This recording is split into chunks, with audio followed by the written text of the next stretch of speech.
So I recently did a poll where I asked you all who you thought the most evil villain among the three major final opponents that appear in Dragon Ball Z was.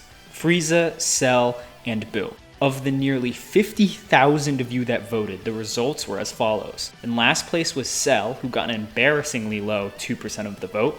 In second place was Buu, who got a substantial 40% of the vote, and thus winning the poll was Frieza, who got more than half of the entire vote, with 58% of people voting that he was the most villainous person in Dragon Ball Z. Now, this question was incredibly open-ended, maybe even on purpose. I was just curious to see what people considered evil to be in Dragon Ball, what makes a person evil, and who ultimately would be considered the worst person among the three of them, as they are all considered iconic and relatively high-quality anime villains. Today, I'm going to somewhat briefly explore how each of these three villains represent the concepts of evil, give my best answer as to who I believe to be the most evil among them, and give my answer as to who I believe their creator, Akira Toriyama, thinks is the most evil. To begin, I think it's important to define what evil is and what Toriyama considers evil to be within its own story. Unfortunately, defining exactly what evil is has been a debate among philosophers for decades. However, ultimately, it has become generally agreed upon that if evil is to be accepted as a valid term, generally there needs to be categories or types of evil which can more accurately reflect an individual's nature. For this video in particular, we will be looking at evil under the definitions outlined by Shignell in their piece, Kinds and Origins of Evil. In this, they define 4 types of evil under the label of radical evil, or essentially evil to the point where it goes beyond the norm. As we are talking about superpowered anime villains who can destroy planets, radical evil feels like the most appropriate definition to go for. Within the umbrella of radical evil, there are 4 subcategories that can define its specific type: violation of moral law, choosing evil for its own sake, repudiation of the moral law, and systemic evil. Let's now define each of these types, and then we can establish which of these types each Dragon Ball villain falls under. Violation of moral law. This type of evil is the kind of evil in which one truly believes that evil actions are more beneficial for them in some way than good actions are. In fictions, this can often be seen as villains who are choosing to do bad things because it is for what they think is the greater good, or simply because doing evil actions, in their own view at least, is better for their personal well-being. A villain who may fall under this definition is Thanos in the Marvel Cinematic Universe, as he believes killing half of all living things is ultimately a good thing, even though killing that many people is probably evil. Choosing evil for its own sake. This is the definition of evil that many serial killers can potentially fall under. They know something is evil or wrong, and that it is only causing harm to others, but they still choose to do it. This may be the most simple definition. It is choosing evil because it is the evil thing to do. We could actually look to Dragon Ball for an example of this, as both King Piccolo and Piccolo Jr. both proudly pronounce that they are evil and are doing evil things. Repudiation of moral law. Have you ever heard of the golden rule? The idea that you should treat everyone how you want to be treated? Well, the repudiation of moral law goes completely against this and justifies evil actions by saying that those on the receiving end of evil actions do not apply for whatever reason. In other words, by dehumanizing and minimizing the legitimacy of another person, it allows evil acts to be, in their view, technically justified. For an example of this, you can look to Suguru Geto in Jujutsu Kaisen, who does not see humans as being worthy of moral treatment and sees them as lesser beings, thus justifying his treatment of them. The fourth and final kind of evil is systemic evil. And this definition comes from evils that are not just committed by an individual, but an entire system. For example, corporations can be evil because they purposely take advantage of the consumer by selling them bad products and raising prices. Now, these 4 definitions may not apply to every single fictional character perfectly, or even real people perfectly. However, this is just what I'm going to be using for this video. With that being said, let's look at the major villains in Dragon Ball Z and see which definitions of evil they can possibly fall under. We'll be giving points for how many categories they fall under and see who ultimately has the most points. We'll actually go in the order that you all voted for, beginning with Cell. Now, I completely understand why Cell was the one who got the least amount of votes. Cell goes through probably the most character development and changes over his arc that don't literally involve splitting into multiple bodies with different personalities.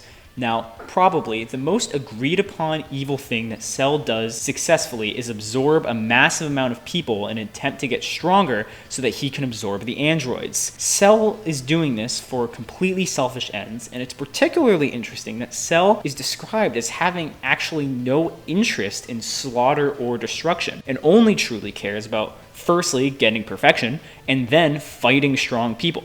However, this isn't 100% the case, as he does seem to genuinely enjoy inspiring fear in weaker beings, as he planned to systemically wipe out every single human being, specifically so he could see their reactions. Later on, by the time he's fighting Gohan, due to the possibility of actually losing, Cell's plans completely change to instead wiping out pretty much everything. And the prospect of something actually being stronger than himself essentially shatters his previous moral foundation. Another interesting scene that I want to point to is when the military attacks Cell.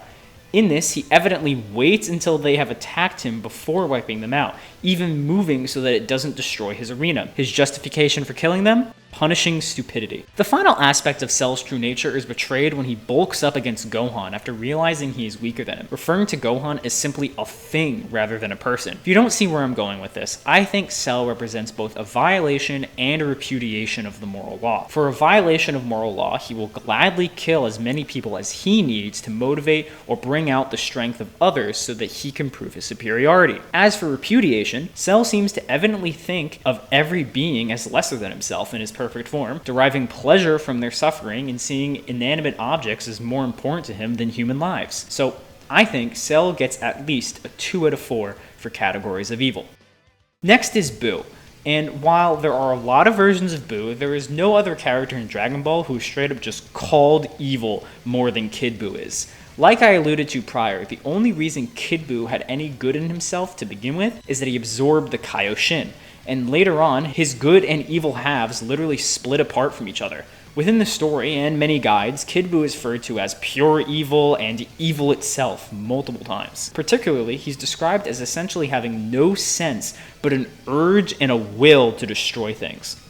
In that regard, committing evil is literally inherent to Kid Buu's nature, which to a degree goes against the prior definitions of evil that we described. Due to being non-verbal, we never really understand what Kid Buu's thought process is, but it does seem that a consideration or even just an understanding of what good is does not exist for Buu at all. While yes, Kid Buu's actions are evil, I don't think Kid Buu truly has any thought behind it. For Kid Buu, there is never an acknowledgement of good or a rejection of good or an interpretation of good for Buu to even consider. He's more of a force of nature than an actually morally aligned being who can make decisions based on good and evil. I'm not sure if I can give Buu any points here, but it is also clear that when it comes to just the total amount of good or evil that these characters are capable of within the world of Dragon Ball, Buu has the least capacity to do good.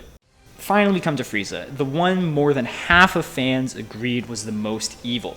Now, just on the surface level, Frieza causes some of the most important and brutal main character deaths. He also is the one who wiped out the entire Saiyan race. Interestingly, guides describe Frieza as someone with an overwhelming talent for evil. I think this is very telling towards Frieza's character. Ultimately, he's a business person, a loan shark who conquers planets and wipes out races out of a sense of collection and control. We see that when he wants to be, he will do whatever it takes to get what he wants. Just look at how he acted in the Tournament of Power. I think it's very clear that what Frieza does is 100% in his control. He's aware that they are not what most people consider good things, and yet he still chooses to do them. I easily think that this falls under the first kind of evil, and maybe the second, as at least in comparison to the other Dragon Ball characters, he doesn't revel in the villainy of his actions, but rather the benefit that comes from them, like wiping out the Saiyan race to make sure they never overthrow him. Speaking of the Saiyans, I think his general feelings about them show his repudiation of moral law. He calls them lower life forms and, more iconically,